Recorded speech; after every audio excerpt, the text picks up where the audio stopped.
Hi, this is David White from Sportsman's Emporium. I'm going to talk a little bit about wading with trout fishing season coming up, and they're actually stocking now. There's a lot of new gear and new technologies out for wading in the streams, and I'm going to talk a little bit about some of that stuff. In the old days, most of the waders were really thick rubber. They were called neoprene. They were big and bulky. They were a little more snug fit to your body. They were warm, but they were a lot heavier, and they restricted your movement a lot. Well, in more recent years, they've developed lightweight, breathable waders that also keep you 100% dry. Almost like with the invention of the Gore-Tex technology came all this other stuff and all the outdoor gear that made things easier. The only problem, and this is a pair of nice lightweight breathable waders. These are chest waders, so they'll come all the way to your chest. They have a chest pocket, and they're reinforcing the knees and the butt. And that's pretty much mostly standard for a decent pair of waders, have those features.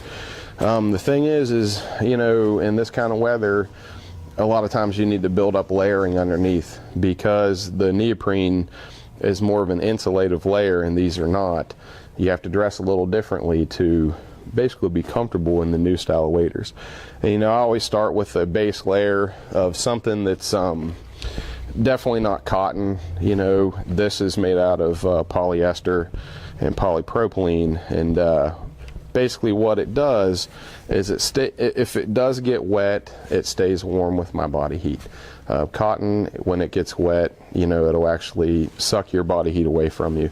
So that's important, I think, when you're laying underneath the waders, just in case of an accident happens. You want to use as much of the polypro and the fleece as you can. And I actually start out with something like this, which is a thin kind of base layer, and then put like a mid-weight layer of fleece over top of that, and then put on my waders, and then I always have a jacket that I put on outside of it. But in general, when you're wading and you're having to layer up underneath of these new sort of lightweight breathable waders, you know, keep in mind that cotton is not a good way to go, especially this time of year.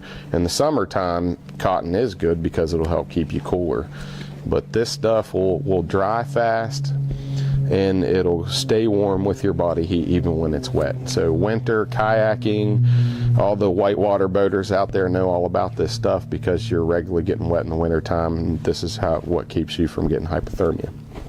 Now, other things, boots. There's a lot of new talk about certain states are starting to outlaw the old felt style wading boots. Everybody knows who's used these kind of wading boots that felt grips rocks really good, and they're really safe to walk around on a slick bottom stream on. It's like having carpet on the bottom of your feet, and it keeps you from slipping around. The problem is certain states are starting to outlaw it because they're picking up algae that are invasive to a stream and spreading them from stream to stream.